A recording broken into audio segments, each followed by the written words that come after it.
Boa noite, pessoal. Bem-vindos a esta live literária. Espero que estejam me ouvindo bem. Deixa eu ver o povo chegando. Olá, olá, Larissa. Olá, Letícia. Boa noite. Boa noite, Dayana. Danúbia, Ana Cristina. Muito bom. Pessoal, só me avisa se está tudo bem com o som e com a imagem. Olá, Fernando. E aí eu dou sequência. Eu espero que o título esteja aparecendo. Olá, Letícia. Valeu, obrigado. Eu estou usando agora esse esquema de colocar lá na entrada da live o título. Acho que vocês já recebem direto. Espero que sim. Aí não preciso ficar fixando comentário aqui, não fico gastando tempo inicial com esses detalhes. Bom, vamos lá. Vamos trabalhar hoje. Nós vamos falar sobre Cartas de um Diabo a Seu Aprendiz. Essa é a edição que eu estou com ela aqui. Eu já fiz algumas lives, acho que eu fiz 2 lives sobre as Cartas do Diabo a Seu Aprendiz. Fiz uma primeiríssima sozinha e fiz uma segunda depois com o Thiago Vieira, se eu não estou enganado. Eu tive a oportunidade de fazer. Ou foi o contrário, eu fiz uma primeira com o Thiago e depois eu fiz uma segunda sozinho. Mas enfim, né? Essa é a terceira live com este livro. Eu tinha dito lá na primeiríssima de todas elas que o conjunto de cartas que tem aqui daria para a gente fazer, né, um trabalho, praticamente fazer uma live por carta, né, quase daria para fazer uma coisa como essa, né, pelo menos tem alguns grupos de cartas que a gente conseguiria encaixar em alguns temas, inclusive, né, o trabalho que eu fiz nas ocasiões anteriores era um pouco este, né, eu trabalhei uma vez sobre ansiedade, se eu não estou enganado, e eu não me lembro mais a segunda ocasião qual que foi, mas aqui eu tenho selecionado aqui na minha lista um conjunto de umas 4, 6, tem 8, né? 8 cartas que eu tinha selecionado. Eu tenho certeza que eu devo ter feito aí 2 lives que eu tenho na memória. Mas enfim, né? Os que estão aí já há bastante tempo acompanhando vão saber dizer melhor do que eu, que tenho a memória de um peixinho dourado, segundo a senhora minha esposa. Vamos lá, vamos trabalhar então, pessoal. O Lewis dispensa comentário, né? Primeiro porque eu já fiz, né, além do Cartas do Diabo ao Seu Aprendiz, eu já fiz outras lives com obras do Lewis. Acho que eu fiz uma sobre Anatomia de uma Dor, né, no qual eu tive a oportunidade de falar bastante extensamente da história do Lewis, sobretudo porque o livro Anatomia de uma Dor é um livro biográfico, né, é um diário que o Lewis escreveu logo depois da morte da sua esposa.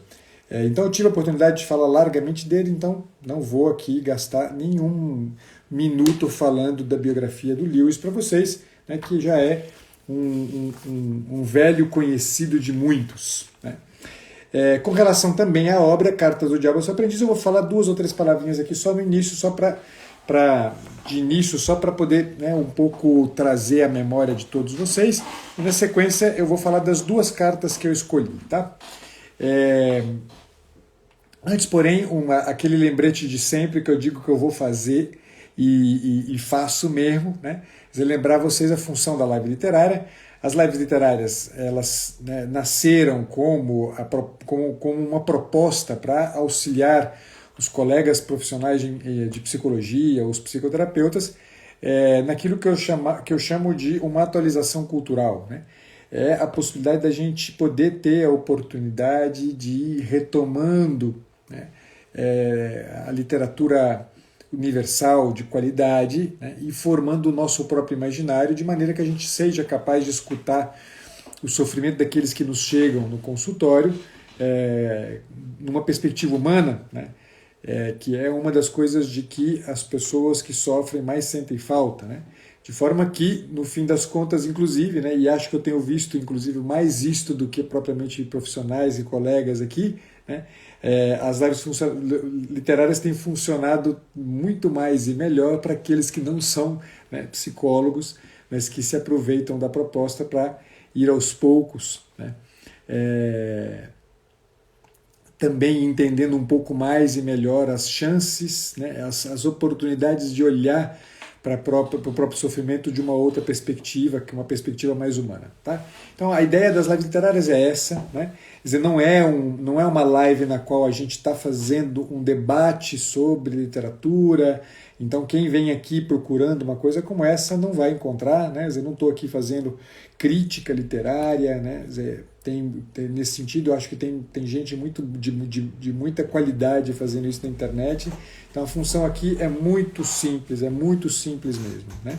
Às vezes eu me arrisco aqui ou ali com alguma questão mais de caráter literário mesmo, mas é um arriscar que é sempre sustentado aí por bons amigos que me ajudam. Mas vamos lá. A Carta de um Diabo ao Seu Aprendiz é um texto, né, difícil de classificar assim, do ponto de vista qual mundo da literatura ele se encaixa. É um livro de cartas, né? É um livro satírico, né? Evidentemente satírico. O próprio Lewis fala isso na introdução, né? E ele fala isso justamente lançando mão de um argumento fundamental, né? O argumento segundo o qual a melhor maneira da gente conseguir vencer o diabo é rir dele, né? Então, a ideia do livro é de uma maneira bastante divertida e satírica, né? Mostrar para o leitor como a gente está à mercê, digamos assim, né, das forças do mal, né, de como a ideia do mal não é só uma ideia, né, que a gente carrega aqui, né, que a psicologia andou fazendo, inclusive as cartas que eu escolhi hoje tem um pouco disso, né, não é essa imagem que a psicologia andou fazendo, né, de que o mal é uma coisa relativa, né, o mal não existe, né, o mal, na verdade, enfim, partindo disso aqui, e que acho que é algo sobre o que a gente precisa, de fato, né, estar ocupado e preocupado, né, pessoalmente, que saiu, né, surgiu da cabeça do Lewis essa ideia absolutamente genial, né, que é uma troca de correspondências, né? Então, na verdade, aqui só estão as correspondências que o diabão, né, mais velho, que é aqui nessa tradução, né, na tradução que eu tinha chamava fitafuso, né? Aqui chama maldanado, né? E que é o diabo mais velho, e o seu destinatário, né, que é o seu sobrinho, né, que na edição que eu tinha chamava Vermebile, e aqui ele se chama Vermelindo, né? Então é uma troca de correspondências em que né, o diabão mais velho aqui, mais experimentado, né, aqui chamado de maldanado, ele vai mandando cartas para o seu sobrinho. Tá? As cartas do sobrinho, elas ficam subentendidas, né? Então, certamente o sobrinho também envia cartas para ele, elas ficam subentendidas na forma como, né, o maldanado aqui, né, vai respondendo, né? E aí, exatamente como a Tatiane está dizendo aí, né? Ele começa todas as cartas assim, meu querido Vermelindo, né? E assim vai praticamente ao longo do livro inteiro, meu querido Vermelindo.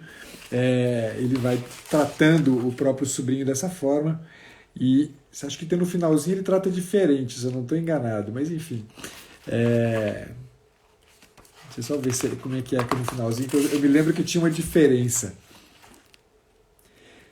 Meu queridíssimo, adorado Vermelindo, meu bichinho de pelúcia, meu porcalhãozinho. É a primeira vez que ele trata diferente, é lá na última carta, na carta 31, né, durante o livro inteiro, ele sempre é meu querido Vermelindo. Bem, é importante aqui a gente entender uma coisa bastante carinhoso. A ideia de diabo, né? Primeiro, que vale dizer, né, que isso que eu vou fazer aqui agora não é uma forma de subverter a moral e dizer que o diabo não existe. Não. Eu só quero ajudar a gente a entender né, o porquê o diabo, né, é a figura que é, e, né, o que tem aqui, né, no texto do Lewis que nos interessa tanto. Né. O diabo fundamentalmente, né, diabo vem de diabolos, né? Diabolos, ou diabolos, né? Que significa aquele que divide, né? Aquele que separa, aquele que faz, não, que desune. Né? De maneira que o diabo é fundamentalmente, né, não é à toa que no próprio texto sagrado, né, nos evangelhos, né, Jesus diz que o diabo é o pai da mentira. Né? A mentira desune, né? A mentira separa, né? A mentira cria ela distende, né? No sentido de que, no fim das contas, né, a mentira se espalha, né? E esse é o grande problema, aliás, da mentira, né? Porque a mentira é uma das coisas mais fáceis do mundo a gente acreditar, né? Porque ela é um produto totalmente da nossa cabeça, né? Quer dizer, a ideia, né, de a gente perceber o quanto o mal, o diabo, ele entra, né, dessa forma, quer dizer, não é só, né, uma questão né, de um grupo de cristãozinhos, né, medrosos. Na verdade, é para a gente perceber exatamente como o mal entra na gente, né? A mentira, né, é a forma como o mal entra na gente, é a forma como o mal participa, né, do nosso agir. Então, cuidar, né, efetivamente do lugar que a mentira ocupa na vida da gente e cuidar de evitar que ela ocupe um lugar, e sobretudo que ela ocupe um lugar cada vez maior na vida da gente, é certamente uma dos maiores pontos de atenção na vida de cada um de nós. Quer dizer, já se ouviu dizer, né, o quanto a neurose é uma mentira que a gente, né, contou para a gente mesmo e acabou se esquecendo que era mentira, né? Então, e é verdade, né? Se você presta atenção, né, os processos neuróticos são normalmente processos construídos em torno da mentira, né? São mentiras que você vai contando e vai contando e vai contando até o ponto que você esquece que era mentira, né? E quando você vê, você está ali enredado no mal, né? Enredado na desordem, né? Enredado na desunião, né? Na cisão de si. Então, tudo isso, né, são pontos sobre os quais a gente precisa prestar atenção. O conjunto de cartas que estão aqui são cartas que, como eu disse já anteriormente, poderiam ser fartamente enfrentadas por nós aqui em uma quantidade aí, né, a mesma quantidade de cartas poderia ser a quantidade de lives que a gente fizesse, tendo em vista que cada uma delas aqui traz um ponto importante, tá? Eu escolhi 2 cartas dessa vez, e em todas as 2 cartas está presente a mesma coisa, tá? E eu fiz propositalmente, eu escolhi essas duas cartas e este tema propositalmente, porque, né, eu tenho percebido cada vez mais, né, desde quando aconteceu lá os eventos envolvendo a menina K, né, que passou pelo aborto e tudo mais, né, desde o conjunto, desde daquilo ali, né, o conjunto de eventos que envolveu aquilo, né, e o conjunto de mensagens que eu vim recebendo, né, exatamente pelo posicionamento que eu assumi, né, nas redes sociais, me fez entender o quanto, né, nós estamos vivendo uma guerra, né, uma guerra que é sobretudo uma guerra cultural, uma guerra para a qual a resposta tem que ser uma resposta cultural, efetivamente, né. E a resposta cultural é interessante, porque a resposta cultural não é uma resposta política, não é uma resposta de bandeira, não é uma resposta de panelaço, né? A resposta cultural ela tem um outro caráter. A resposta cultural é uma resposta viva, né? É a resposta que nasce de uma vida. E a gente tem visto cada vez mais nos cursos de psicologia, né, exatamente. Olha só, a André está dizendo que o Andrei fez uma live para cada carta. Puxa vida, meu amigo Andrei, se eu soubesse disso, obrigado por me avisar. Mas, enfim, a resposta que a gente tem que dar é uma resposta cultural, né? E é uma resposta, portanto, de uma pessoa viva, né? E o que a gente tem assistido, sobretudo na formação de psicólogos, né? Eu estou falando disso em razão justamente da preocupação que eu tenho desde o princípio com as lives literárias, né? Uma preocupação em oferecer para os profissionais, né, uma atualização cultural, né? É exatamente em razão, né, de perceber que, no fim, a formação do psicólogo é uma formação que deixa o espaço para que, de certa maneira, né, essa guerra cultural, né, a que eu me referi antes, né, ela cabe vencendo para o lado, né, o lado do mal, digamos assim, né? E é isso aqui que eu queria trazer hoje, né? Eu peguei 2 cartas que mostram a forma como, né, quer dizer, o mal ele entra, né, e o quanto a psicologia, eu estou falando aqui da psicologia mesmo, né, quer dizer, o quanto a psicologia foi, de uma certa maneira, né, responsável por sustentar um certo estado de coisas como é o que a gente vê hoje aí. Tá? Então eu escolhi a carta 7, né? Eu vou ler alguns trechinhos, como eu faço sempre, tá, pessoal? No caso aqui das cartas do diabo ao seu aprendiz, da outra vez eu fiz algo parecido, das outras vezes eu fiz algo parecido, eu fui lendo alguns trechinhos, eu selecionei dois trechinhos de cada uma delas, três trechinhos, tá? E depois eu vou comentar com vocês aqui o que está em jogo, tá? Lembro que o que me interessa é isso, pessoal, né? Quer dizer, vamos ver o quanto essas coisas aqui, né, julgam uma forma de atuação nossa, né? Quer dizer, um jeito da gente se voltar para o sofrimento do outro, um jeito da gente se colocar diante, né, quer dizer, do sofrimento da pessoa humana, que seja mais humano, né, mais propriamente humano. Então, a carta 7, né, começa com, né, o Maldanado dizendo para o Vermilindo, né, aqui é Vermilindo, que havia perguntado para ele, ao que tudo indica, né, se não era o caso de os demônios se revelarem para as pessoas, né? Quer dizer, lembrar vocês que na carta aparecem algumas terminologias importantes, né? Quer dizer, aparece a palavra paciente, né? O paciente é, na verdade, aquele que é tentado pelo, né, Vermilindo, e aparece a palavra o inimigo, né? O inimigo aqui no caso é Deus, né? Então, toda vez que aparecer a palavra inimigo, aparecer a palavra paciente, né, saibam que ele está se referindo, né, a uma dessas duas realidades, né? O paciente é o homem que está sendo o alvo das tentações do Vermilindo, e o inimigo é sempre Deus, tá? E então, né, o Vermilindo provavelmente na carta anterior, né, fala com o Maldanado sobre a possibilidade de eles se revelarem, né, mostrar os demônios que eles são para os seus pacientes, né? E o Maldanado então responde para o Vermilindo dizendo que é melhor que eles se mantenham ocultos. E aí ele diz, olha, eu vou ler a partir desse trecho porque eu acho que é importante. Claro que isso nem sempre foi assim. Na verdade, estamos nos deparando com um dilema curioso. É um dilema que esse livro foi escrito em 42. Tá? É um dilema que a gente está vivendo hoje igualzinho, né? Talvez, evidentemente, com muito menos do drama da Segunda Guerra Mundial, né, que estava presente na Inglaterra naquele momento, mas, né, a gente tem um momento também de guerra, né? Talvez não a guerra bélica propriamente dita, mas tem uma guerra cultural importante que faz com que esta descrição que o Lewis faz aqui, né, se adeque muito bem ao nosso momento atual, né? Ele diz assim, na verdade estamos nos deparando com um dilema curioso. Quando os seres humanos deixam de acreditar em nossa existência, né, na existência dos demônios, perdemos todas as consequências prazerosas do terrorismo direto e deixamos de produzir bruxos. Então veja que ele está dizendo que quando os homens param de acreditar, né, na existência do mal, né, do diabo, o que eles perdem é aquela coisa gostosa, né,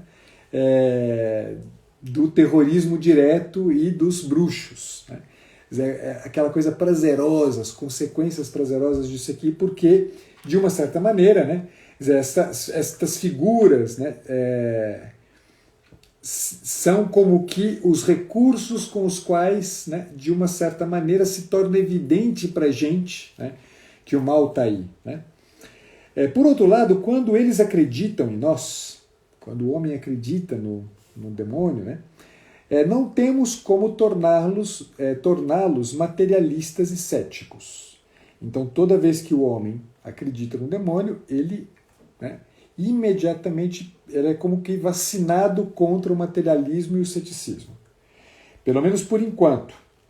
E olha só o que está aqui dito. E isto aqui é o que eu queria trazer para vocês. Tenho muita esperança de que iremos aprender em pouco tempo como apelar aos sentimentos e transformar em mito a ciência deles, a ponto de aquilo que é com efeito uma crença em nós, acreditar que o diabo existe, embora não com esse nome, se infiltrará de mansinho, enquanto a mente humana permanecerá fechada à crença na existência do inimigo. A energia vital, a veneração do sexo e alguns aspectos da psicanálise poderão ser bem úteis aqui. Se conseguirmos realizar o nosso trabalho perfeito, o bruxo materialista, o homem que não usa antes, cultua verdadeiramente ao que ele chama vagamente de forças, ao mesmo tempo que nega a existência de espíritos, então o fim da guerra estará às portas. O que vai estar, né? Por que a guerra vai estar terminando? Porque efetivamente eles vão ter vencido. Né? Quer dizer, a ideia que eu queria chamar a atenção aqui é de como, né, é possível produzir um padrão, né, de materialismo, um padrão de materialismo que tenha, né, algo daquilo que efetivamente interessa para o mal. Né? Quer dizer, um padrão de materialismo que é estranhamente, né, crente em energia, força, né, sentimentos, né, esses aspectos da psicanálise, né, quer dizer, que no fim das contas, né, então, fazem toda aquela dinâmica a que eu me referia na sexta-feira passada, né, na série de diálogos antropológicos, a que eu me referia exatamente, né, quando eu falava de como, de uma maneira muito explícita, o racionalismo científico, né, esse racionalismo cientificista, para ser mais preciso, né, ele foi, né, estabelecendo uma relação com a realidade na qual a verdade não interessa mais, porque o que interessa? É uma capacidade de domínio, né, de mensuração da realidade, ou seja, eu olho para a realidade apenas de uma perspectiva material. Né? E aí isso aqui faz com que a gente introduza uma relação com o real, uma relação que é toda ela baseada justamente em hipóteses. Né? Então eu fico pensando coisas, né? Penso coisas, né? Tudo que vem na minha cabeça, todas as hipóteses que eu tenho, então eu não me relaciono com o real, mas me relaciono com hipóteses prévias que eu tenho. Isto, né, é o trabalho perfeito, né, que se deve chegar. Né? Se conseguirmos realizar nosso trabalho perfeito, o bruxo materialista, o homem que não usa, antes cultua verdadeiramente ao que ele chama vagamente de forças, ao mesmo tempo que nega a existência de espíritos, então o fim da guerra estará às portas. Todos os extremos, diz, né, o maldanado, exceto a devoção extrema ao inimigo, devem ser encorajados. Povo, quem é aqui, já foi aqui estudante de psicologia, né, vai convir comigo muito rapidamente. Né? O curso de psicologia é, né, hoje em dia, o curso dos extremos. Né? Em tudo quanto é sala, em tudo quanto é aula que você entra, né, tem um professor disposto naquele momento, né, a fazer a devoção extrema, né, a algum tipo de bandeira. Né? E é tudo sempre assim. Né? Eu estava agora há pouco relendo, né, a transcrição de uma live que eu fiz com o Raimundo, né, naquela ocasião que eu fiz lá, naquela sessão aquela sequência de 10 lives sobre a formação da personalidade do psicoterapeuta. Né? Estava ali lendo a transcrição e falei assim, puxa, né? É impressionante como impressionante a incapacidade de pensamento, né, do jovem estudante de psicologia, e de que ele não é culpa, né, de que ele efetivamente não é culpa, né, de fato. Né, é muito evidente que isso aqui tem por trás disso, né, um projeto que é muito mais perverso que é este. Né, esse projeto de gerar um padrão, né, o tempo inteiro extremado. Né, tudo é muito extremado. Olha só o que ele continua dizendo. Qualquer círculo de pessoas reunidas por algum interesse desprezado ou ignorado por outras tende a se desenvolver em um caldeirão de admiração mútua e também a gerar uma grande quantidade de vaidade e ódio para com o mundo exterior, os quais são alimentados sem nenhum pudor, tudo pela causa, que é seu patrocinador e é considerada impessoal. Quer dizer, me digam se a psicologia não é isso hoje, pessoal. Quer dizer, o pior de tudo, né, é que muitos destes profissionais entram saem da universidade, né, e começam a atuar na clínica com esse mesmo padrão de pensamento extremo, né, que é retroalimentado por essa ideia de que, no fim, né, tem sempre... Eu sei de coisas que o outro ignora, né? Eu sei de coisas que o outro despreza.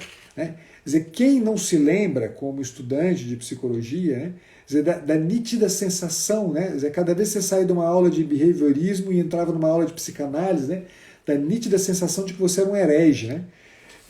Quem não se lembra, né, de como, né, os professores estavam sempre, né, quer dizer, preparados, né, para poder enfrentar a cruzada de cortar as cabeças dos hereges, né, daqueles que iam contra o Deus da sua abordagem. Quer dizer, é disso aqui que nós estamos falando, né? Quer dizer, é um padrão extremista. Né? Eu tive profundos, né, arranca-rabos com o pessoal da logoterapia no Brasil, né? Porque, finalmente, né, são pessoas que pensam exatamente, elas se sustentam como se fossem, né, os novos sacerdotes de Viktor Frankl. Né? Viktor Frankl é uma espécie de Deus para esse conjunto de logoterapeutas que é hoje em dia no Brasil. Né? E se você não consegue, né, se você não pode, ao falar de logoterapia, ser, né, uma espécie de discípulo, desses discípulos assim, cegos, surdos e mudos, né? Então você está errado, né? Você tem que ser amaldiçoado, tem que ser mandado fora. Eu tive arranca-rabos com vários, né, desses logoterapeutas assim que se acham, né, os novos donos, né, da logoterapia. Vejam que nada escapa desse padrão. Basta que a gente assuma uma relação com o saber, quer dizer, dessa perspectiva do extremo a que se refere aqui o Lewis, né, e você vai estar colocando a perder tudo. Né? O pessoal acha estranho que eu fale isso aqui que eu estou falando agora com relação à questão da logoterapia, mas se esquece que, por exemplo, com o cristianismo fizeram o mesmo. Quer dizer, o que aconteceu com o cristianismo, né? Quer dizer, teve muito disso. Né? Quer dizer, teve muito disso. Quantas vezes você, né, que está aí, todo piedosozinho, lida com o cristianismo como se fosse nada mais, nada menos, né, do que um certo grupo, né, de pessoas reunidas por algum interesse desprezado ou ignorado por outras pessoas. Quer dizer, é uma espécie de clube, né? Quer dizer, muitas vezes a gente lida com a experiência religiosa como se não fosse um clube. Né? Eu estou aqui, né, no meu clubezinho, né, entre os meus, né, e na psicologia isso é terrível. Né? Quer dizer, se no cristianismo isso é péssimo, não tenha dúvida que isso é péssimo, na psicologia isso é terrível porque os profissionais que estão aqui né, na vida, né, no tipo de atuação que tem, eles são pessoas que, de uma maneira muito concreta, vão estar empreendendo algo daquela guerra cultural, mas do lado contrário, pessoal. Um profissional psicólogo que se encaixe neste tipo de relação com o saber, né, em que eu estou ali reunido num grupinho né, no clube dos sabidos, né, é um profissional que no fim está, né, lutando a favor do mal. Né? Ele está lutando a favor do mal de fato, né? Porque ele está gerando, né, esse caldeirão de admiração mútua que gera uma quantidade de vaidade e de ódio, né, para com o mundo exterior, os quais são alimentados sem nenhum pudor, tudo pela causa, que é seu patrocinador e é considerada impessoal. Né? Não é tudo assim, não, é impessoal, não é que isso, não tem nada de pessoal. E aí eu termino essa carta com esse último trechinho, cá no finalzinho, né, e que mostra, né, o quanto, né, aqueles que rasgaram as vestes aí porque eu falei, né, dos logoterapeutas, né, olha só o que diz o nosso caro Lewis. Uma vez que você tenha feito do mundo um fim e da fé um meio, terá quase conquistado o seu homem. Olha só. Uma vez que você tenha feito do mundo um fim e da fé um meio, para este fim, que é o mundo, você terá quase conquistado o seu homem. E faz muito pouca diferença que tipo de fim mundano ele esteja perseguindo. Desde que os encontros, as panfletagens, as políticas, os movimentos, as causas e as cruzadas importem mais para ele do que as orações, os sacramentos e a caridade, ele será nosso. E quanto mais religiosos, entre aspas, nesses termos forem os homens, mais seguramente os teremos em nossas mãos. há jaulas repletas de gente desse tipo aqui embaixo. Pessoal, isso aqui é exatamente, essa é a descrição perfeita daquilo que acontece hoje na psicologia. Quer dizer, uma psicologia que deveria estar atenta à pessoa na sua integralidade, hoje, né, você encontra um professor, né, dizer, que num evento de recepção de calouros de psicologia, né, afirma com a boca cheia que a psicologia finalmente chegou naquele ponto da história fundamental em que nunca mais está à mercê desses interesses pequeno-burgueses da clínica particular. E que finalmente a gente pode agora se voltar para os interesses das minorias. Olha só se não é exatamente isso, pessoal. É o mundo, é um fim, e uma certa fé que ele tem é um meio. É exatamente, né, alguém que faz dos encontros, panfletagens, políticas, movimentos, causas e cruzadas importam mais do que o quê? A atenção viva àquele homem, àquela mulher que te chega no consultório que está sofrendo. Quer dizer, me diga se não é isto. Quer dizer, como é que uma pessoa como essa, né, pode dizer que é um interesse pequeno burguês, a clínica individual? Quer dizer, o que esse cara tem na cabeça? Né? Quer dizer, ele não tem nada na cabeça. Como é que pode dizer uma barbaridade como essa? Né?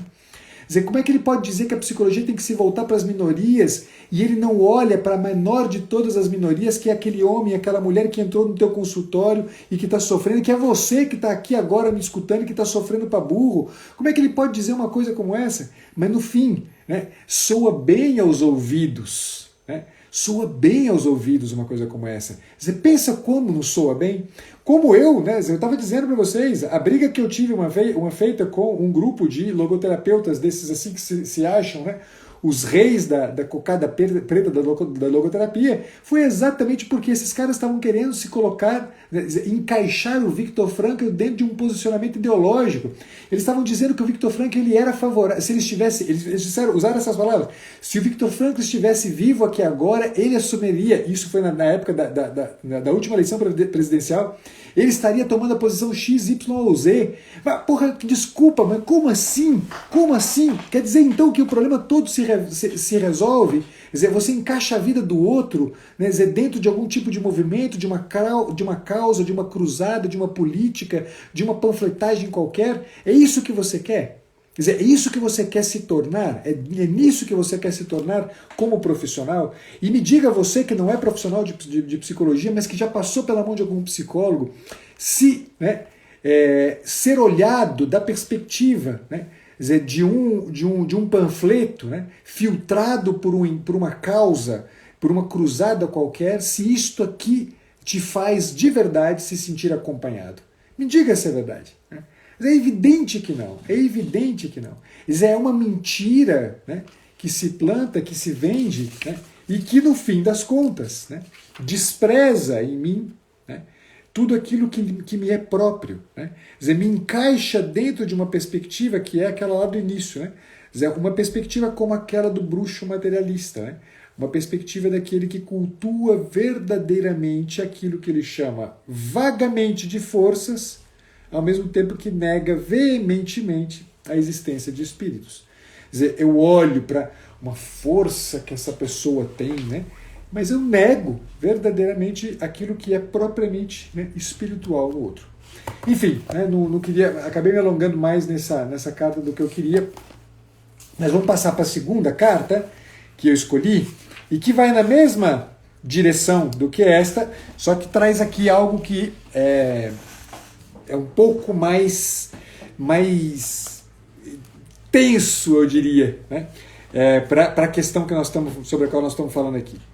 E diz respeito aqui, né, à ideia da novidade, né, que na ciência está muito presente, né, quando a ciência fala do progresso. E na psicologia, né, não fica menos presente isto, né, do que a gente veria, por exemplo, numa ciência exata, né, em que as novidades elas estão entrando, né, TI, pessoal de telecomunicações, né, de informática. É bem verdade que aqui parece que a coisa acontece mais velozmente, né? Mas não nos enganemos, né? Quer dizer, em todo o padrão de pensamento científico moderno, né, a ideia de progresso está presente, né? E está presente das mais diversas formas e com a mais variada, né,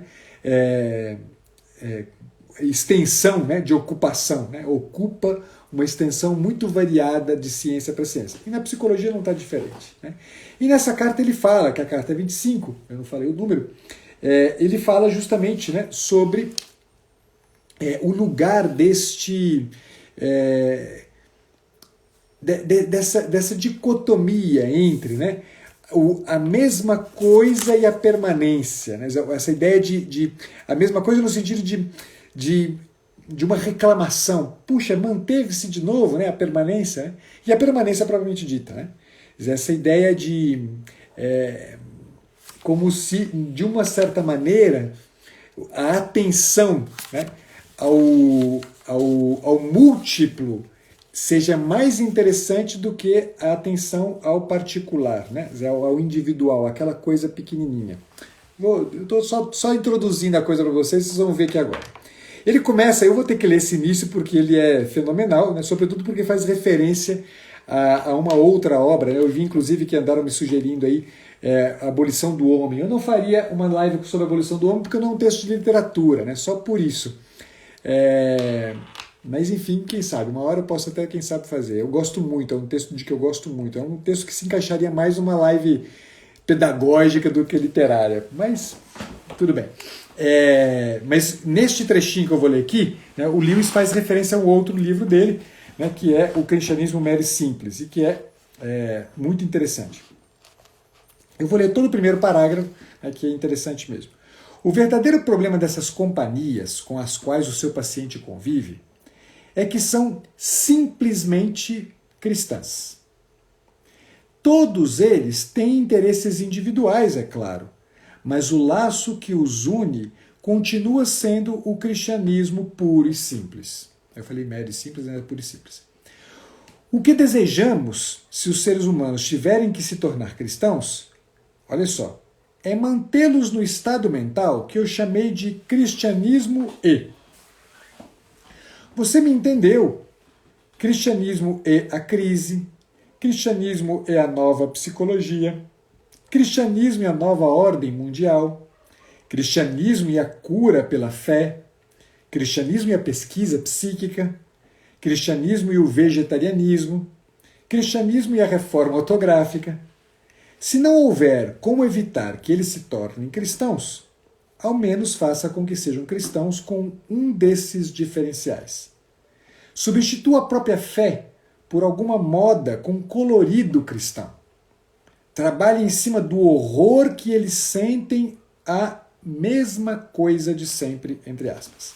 Então, aqui está o ponto, né, que me fez escolher essa carta para essa live, que é essa ideia, né, de encaixar o cristianismo, né, de uma maneira tal na experiência da pessoa humana que responda a esse horror que a pessoa tem, né, a mesma coisa de sempre.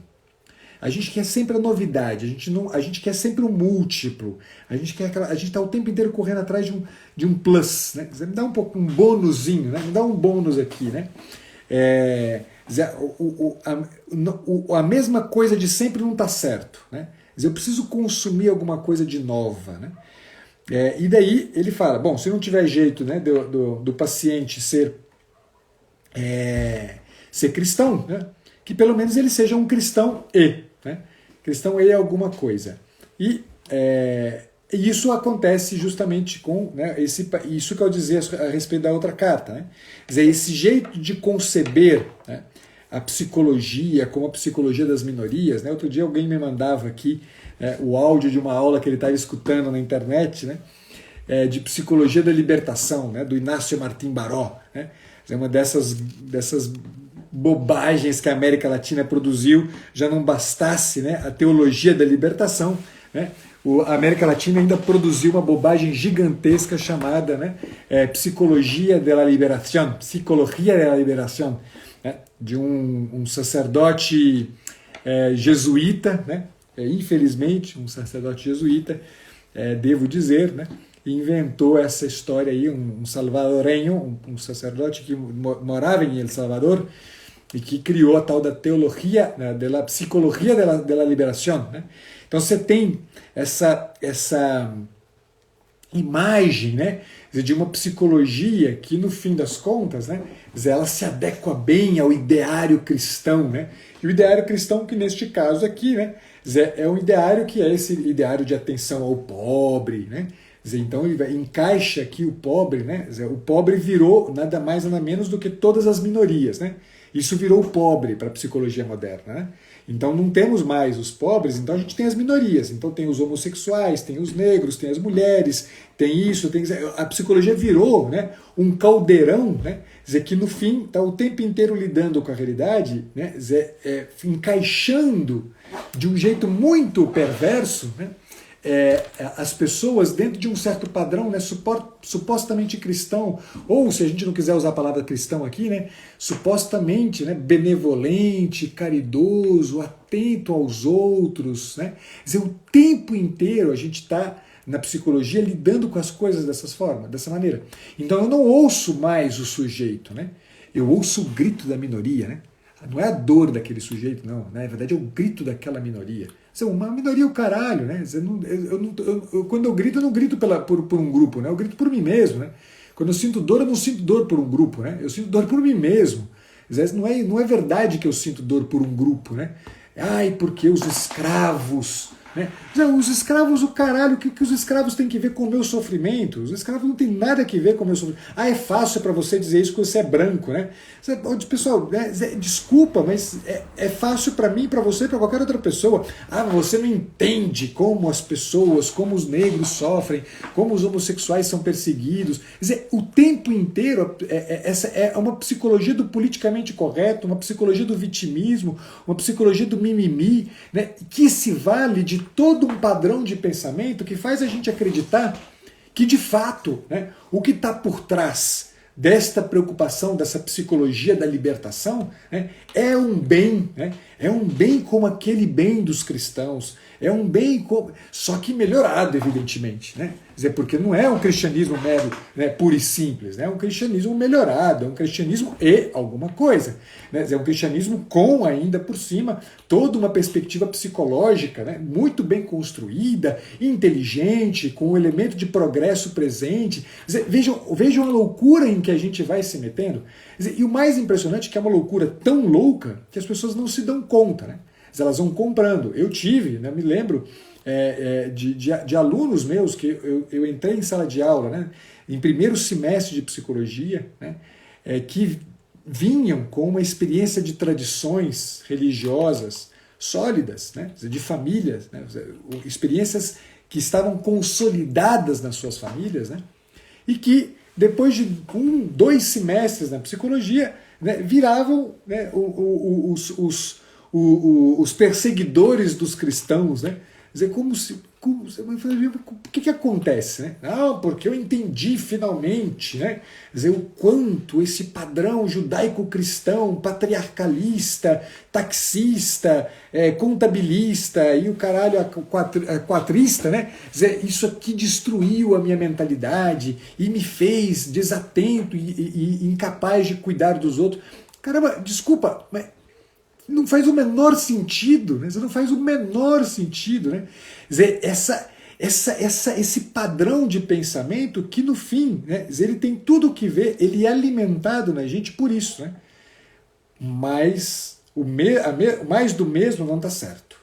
Tem que introduzir uma moda, tem que introduzir alguma coisa de diferente, tem que introduzir uma coisa bonitinha na jogada para a gente poder ficar bem, né, para poder ser bem legal o que a gente está fazendo. Né? Se a gente não introduzir uma coisa bem legal aqui, né, se a gente não começar a falar do problema do uso do artigo neutro porque isso aqui fere os ideais. Vá para plantar batata. Não é possível que a gente vai ficar gastando tempo com o problema do artigo neutro ou de usar o X no final das palavras para poder não ferir aqueles que têm o gênero fluido. Onde raios a gente está com a cabeça que a gente se tornou de tal forma maluco que a gente fica introduzindo aquilo que é pura e simplesmente o que é, um montão de maluquices. A gente introduz um montão de maluquices. Quer dizer, a vida é simplesmente o que ela é, mera e simplesmente o que ela é, pura e simplesmente o que ela é. A gente não tem que ficar introduzindo nada de estranho, né? Quer dizer, é impressionante como a gente rasga as vestes com os todes, né? Agora tem o X também, né? Não sei se é com E ou com X que coloca, né? Quer dizer, é uma coisa maluca. Quer dizer, eu fico pensando que daqui a uns, sei lá, né, daqui a uns 30 anos, né, quando alguém pegar um livro desses de psicologia para ler, né, vai achar que a gente era tudo doido, né? Era tudo doido. Pegar um jornalzinho do CFP para ler, né?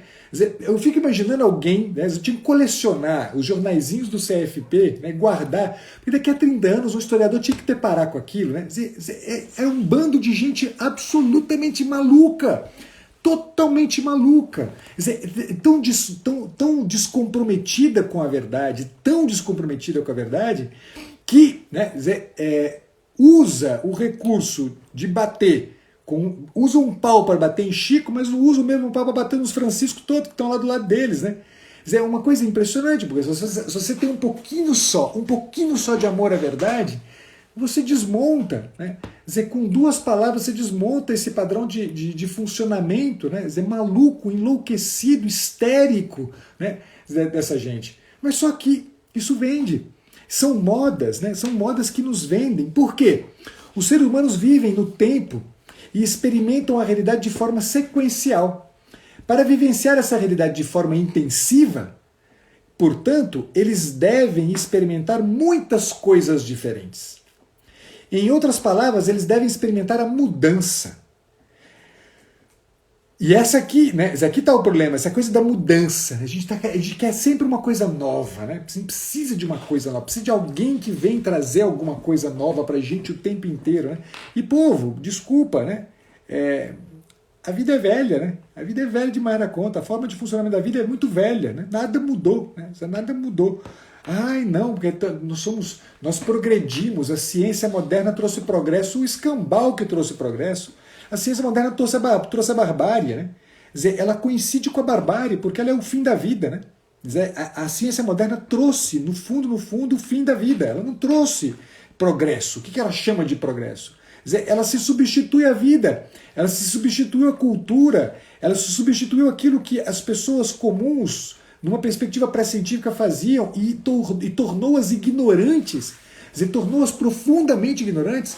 E o pior, né, ignorantes com diplomas, né, ignorantes que têm um registro no conselho, né, quer dizer, e que acham que porque tem um registro no conselho podem sair por aí falando o que quer que seja, de quem quer que seja, como se fossem, né, os novos inquisidores da vida, né? Colocando mordaças em todo mundo, né? E tá cheio, né, de soldadinho, né, raso dessa turma, né? Eu estava vendo outro dia, né, no meu perfil do Facebook, que eu não olho nunca, né?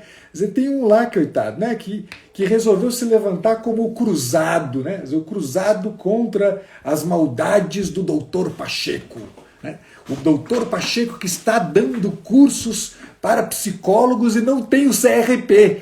É de rachar o bico por uma coisa como essa, né? Coitado do moleque, né? O moleque que, coitado, não tem nem cabelo no saco, né? Você está achando que pode dizer alguma coisa, né? É impressionante como... E é um coitado mesmo, vou dizer que ele é um coitado mesmo. É um coitado porque, no fundo, né, ele só faz repetir um padrão de pensamento e acha que está sendo muito original. Acha que está sendo de verdade muito original. Eu tenho certeza absoluta que ele acha que ele é muito original. Sobretudo quando ele convida, né, os coleguinhas todos dele para vir, né, ser os haters do Dr. Pacheco. Cara, né, o que eu posso fazer? Eu posso fazer alguma coisa? No fundo, todo esse padrão de expectativa, né? Quer dizer, de que algo novo apareça, algo absolutamente excepcional apareça, né? Torna estranho que eu esteja aqui assumindo posição, falando daquilo que é pura e simplesmente o que é a vida. Quer dizer, é isto. Quer dizer, é pura e simplesmente, quando eu digo que um caralho de um psicólogo que defende o aborto não deveria se chamar psicólogo e nem tampouco deveria se chamar gente, eu estou dizendo algo que é o óbvio ululante. Quer dizer, é o óbvio ululante. Quando eu digo que um psicólogo que não seja capaz de olhar para a pessoa humana na perspectiva da sua integralidade e que, portanto, abraça a compreensão da pessoa na relação sua com o mistério, na relação sua com a religiosidade, na relação sua com Deus, que ele será um péssimo psicólogo se ele não abraçar isso aqui, isso soa alguma coisa de o quê? Dizer, obscurantista. Isso soa como uma coisa, né, da idade das trevas. Isso soa como uma espécie de veneno contra a laicidade da psicologia. E na verdade, pessoal, tudo isso que é a tal da laicidade da psicologia é que está, né, profundamente marcada por um padrão dogmático de compreensão da vida. E as pessoas não se dão conta disso. E está cheio de inquisidorzinho, né? Que não tem cabelo no saco, né? Achando que pode resolver, né, a vida toda. Mas por quê? Porque olha o que o mal faz. O mal faz exatamente isso aqui, pessoal. O mal faz exatamente isso aqui, né? Ele vai criando, ele aproveita daquilo, né? O Lewis, acho que é o próprio Lewis quem diz isso, né? O diabo não sabe o que rola na nossa cabeça, né? O mal não sabe o que rola aqui dentro. O diabo, ele na verdade vê, né? Ele intui. A partir de um certo comportamento, ele intui algumas coisas. Então, ele vai vendo certos comportamentos, ele vai percebendo, ele vai entendendo, né? Quer dizer, junta Lé com Cré, né? Quer dizer, é fácil. O famoso problema da desarticulação entre aquilo que eu falo e aquilo que eu, em como eu me comporto, é o que está em jogo, né? É o que o diabo usa, né? Ele pega essa desarticulação, olha para essa desarticulação, entende algumas coisas e faz gato e sapato disso, né? E o gato e sapato que ele faz é isso aqui, né? Ele, de uma certa maneira, ele vai se valendo dessa dinâmica de expectativa da mudança, do cansaço do mais do mesmo, né? E vai introduzindo a ideia de que a gente precisa introduzir naquilo que é pura e simplesmente o que é, algumas novidadezinhas, né? Vamos colocar isso aqui, vamos tirar, né, o A e o O e vamos colocar o X e a gente resolve o problema, né, do camarada que tem atração sexual por árvores, né? A puta que pariu, né? Atração sexual. Se vocês pegam hoje o que há, né, da descrição que a psicologia faz, da quantidade de, né, gêneros que há, é uma coisa absurda, né? É uma coisa absurda. É contra qualquer tipo de compreensão minimamente razoável, né? Minimamente razoável. A quantidade de gêneros que há é um troço de deixar qualquer um doido, né? Quer dizer, quando o puro e simples é masculino e feminino, caralho, macho e fêmea, porra, acabou, não tem mais do que isso, não. Por que eu tenho que ficar inventando moda? Por que eu tenho que ficar inventando moda? Assim, enfiando trem onde não tem? E todo mundo acha isso o máximo. O povo acha isso o máximo. E eu tenho certeza que não vai demorar muito, né? Vão estar me enchendo o raio do saco aqui, me denunciando para o conselho, porque eu estou falando contra a ideologia de gênero, que não deve ser, segundo o conselho, não deve ser sequer chamada de ideologia.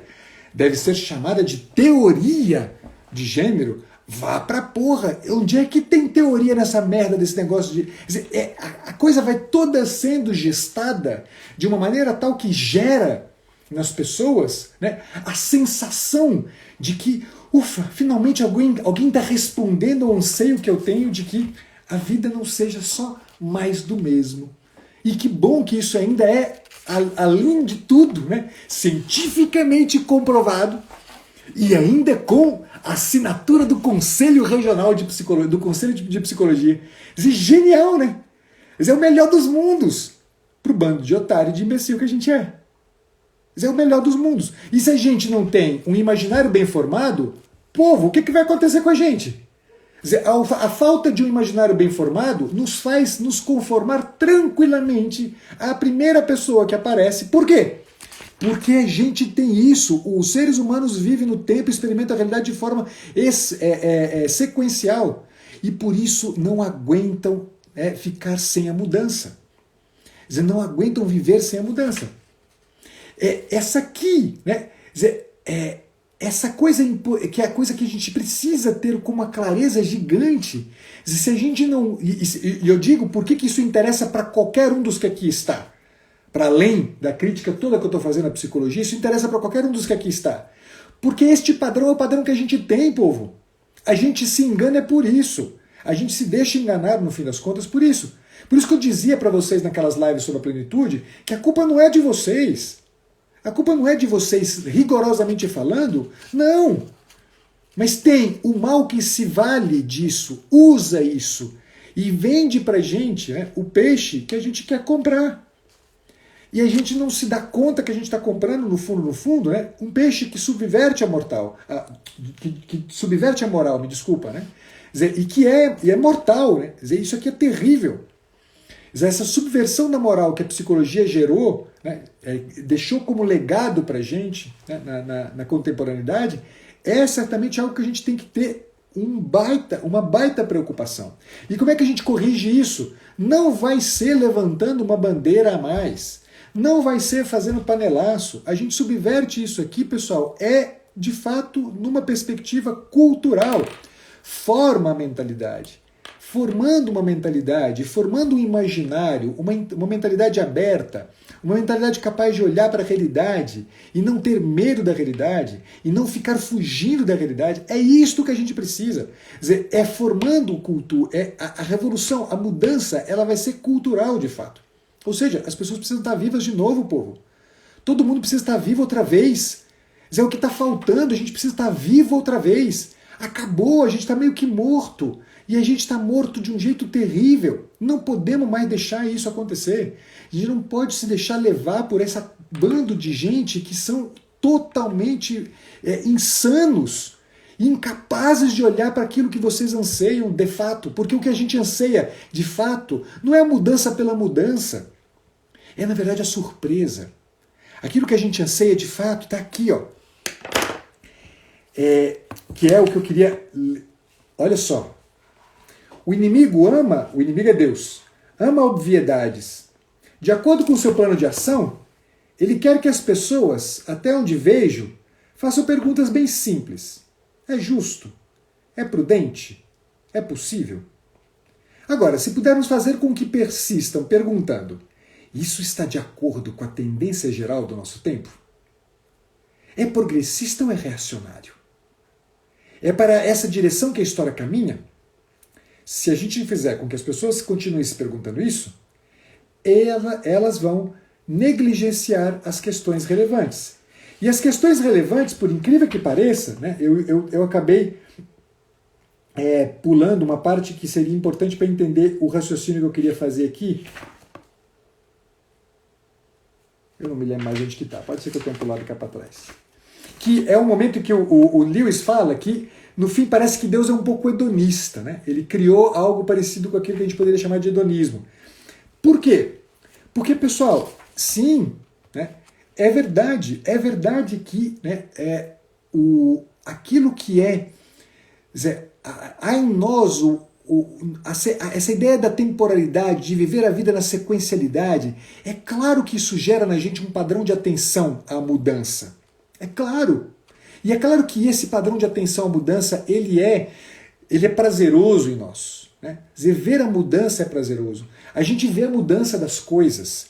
A gente vê que a estação, né, sai o inverno, chega a primavera, sai a primavera, chega o outono, sai o outono, chega o inverno. A gente vê mudanças acontecendo. Né? E essas mudanças elas são importantes, o dia, a noite, as fases da lua, né? A gente vê mudanças acontecendo o tempo inteiro, mas essas mudanças, elas acontecem e se repetem, acontecem e se repetem, acontecem e se repetem. Mas elas nunca são mudanças de uma vez por todas, né? São sempre mudanças que estão acontecendo e reacontecendo, né? Isto aqui tem que ver com o fato de que, né, Deus ama, né, a obviedade e ele quer justamente que a gente, ao conhecer essas mudanças, conheça o óbvio por trás das mudanças. Conheça, portanto, mais do que um certo caos, uma ordem, um cosmos. É algo que é cosmológico. A realidade inteira é cosmológica. A realidade inteira é ordenada. Ela tem um discurso ordenado. Quer dizer, toda a realidade ela é simbólica, ela é analógica, para falar melhor. Né? Quer dizer, toda a realidade tem sempre, né? Quer dizer, indica para a gente uma direção para a qual a gente tem que olhar e que, no mais das vezes, nos faz, né, estar diante das coisas da perspectiva do é justo, é prudente, é possível. Ou seja, corresponde àquilo para que eu nasci. Eu não nasci para mudança só. Eu não nasci para morte só. Eu nasci para uma coisa que tenha, de fato, a resposta para o anseio mais profundo que eu carrego, que é o anseio justamente de justo, belo, bom, verdadeiro, possível, que é o que está em jogo o tempo inteiro. Se a gente não faz isso, a gente vai ser vítima do quê? De um certo progressismo. A gente vai ser vítima desse conjunto de perguntas que a gente faz. Isso está de acordo com a tendência geral do nosso tempo? Ah, meu Deus, mais uma perspectiva reacionária, mais um bolsominion, mais um mais um taxista, mais um contabilista. É assim que a gente vai fazendo. Né? E aí, a gente nessa história só perde. Só perde. Termino, eu sei que eu já avancei aqui o horário, mas como não deu nem aviso de que está terminando, eu vou avançar hoje. A live vai durar um pouquinho mais de uma hora. Um pouquinho só mesmo. Só a última trechinho eu olhei para vocês. Outrora eles tinham consciência, as pessoas, né, os homens, tinham consciência de que algumas mudanças foram feitas para melhor. Outras para pior. Então, até um tempo, até antes da ideia de progresso, os homens olhavam para as mudanças e sabiam identificar que algumas mudanças eram para melhor e outras eram para pior. Depois da ideia de progresso, isso acabou. Afastamos esse conhecimento em grande escala, pois substituímos o adjetivo descritível, imutável, pelo adjetivo emocional, estagnado. Nós os treinamos para pensar no futuro como uma terra prometida, reservada aos heróis privilegiados, não como algo que todos conseguem fazer no espaço de tempo de 60 minutos por hora, seja o que for que se faça e de quem seja. Vejam, esse aqui é o problema. Toda vez que a gente pensa no progresso, toda vez que a gente opta pelo múltiplo mais do que pelo, né, pelo ordinário, né, toda vez que a gente fica demais esperando, né, essa mudança, essa melhora, né, a gente joga a nossa atenção para um futuro e, com isso, né, a gente perde a capacidade de agir no presente. A gente perde a capacidade de agir, né, e a gente fica pensando no futuro como terra prometida, as utopias todas, né, que o chefe do departamento do curso de psicologia da Mackenzie, né, soltou, né, com a boca mais cheia do mundo, né, o futuro chegou. Né. Estamos agora naquele momento em que a psicologia não precisa mais se prender a essas demandas pequeno-burguesas, né, da clínica particular. Porra, que loucura, né? Que loucura. Que loucura que alguém possa dizer uma coisa como essa. Que loucura, meu amigo, você, minha amiga, que está precisando de ajuda, né?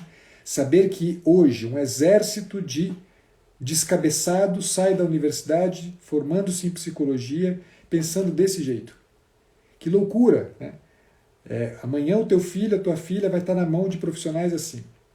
Amanhã o teu filho, a tua filha vai estar sendo, né, orientado naquilo que a gente deveria chamar de uma formação, né, de uma psicoeducação, de uma formação de fato da sua pessoa, vai estar sendo orientado por um profissional que diz uma barbaridade como essa. Porque ele vai dizer.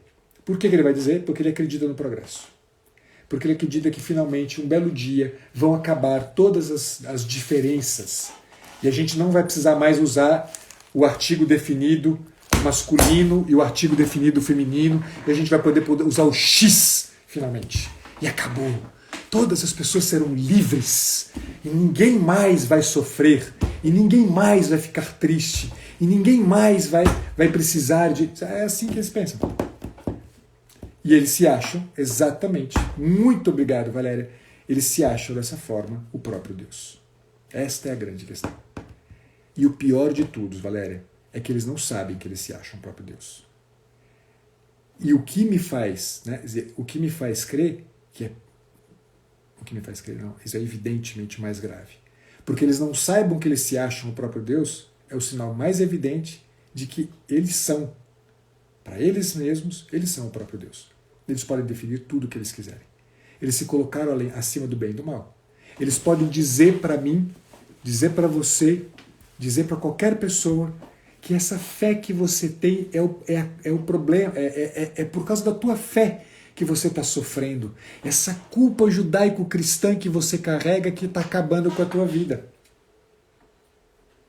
Quer dizer, eles se acham de direito. Eles se acham de direito de dizer para você o seguinte: escuta, vai todo dia para o banheiro, bate umas 3 ou 4 punhetas, porque você está se conhecendo. É um psicólogo como esse que está cheio em sala de aula, hein? Vai dizer isso para o camarada, vai dizer isso para o grupo de alunos.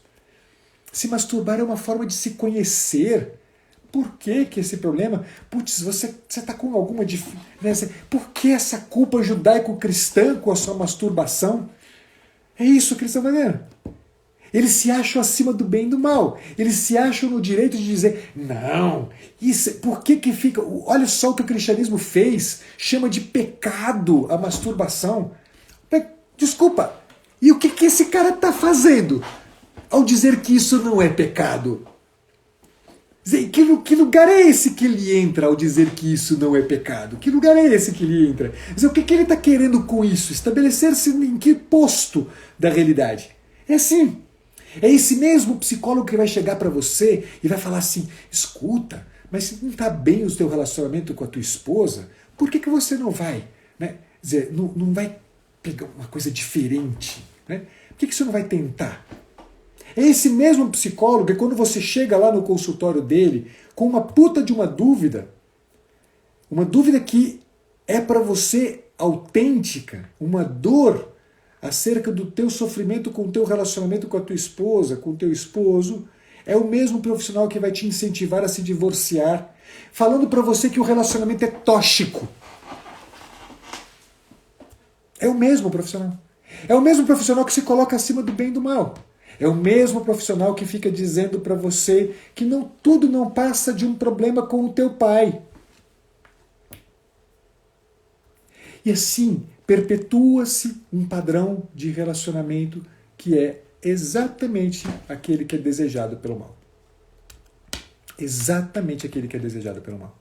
Portanto, pessoal, a guerra em que a gente se encontra é uma guerra que, se a gente não estiver preparado do ponto de vista certo, que é o cultural, a gente não vai conseguir vencer. Porque esses caras malditos sabem fazer isso muito bem. Eles estão há 30 anos fazendo isto. Há 30 anos, esses desgraçados estão fazendo isto dentro da universidade. Se a gente não marcar, se a gente continuar marcando toca, a gente está na água. A guerra é cultural mesmo. E não tenham dúvida de que o enfrentamento tem que ser nestes termos. Cada um de nós tem a sua parte para fazer. Ultrapassei 10 minutos do horário que eu tinha aqui. Eu tô achando o máximo que a live não caiu. Quer ver que eu não vou nem conseguir gravar ela aqui. Pessoal, chega, vai. Falei demais hoje.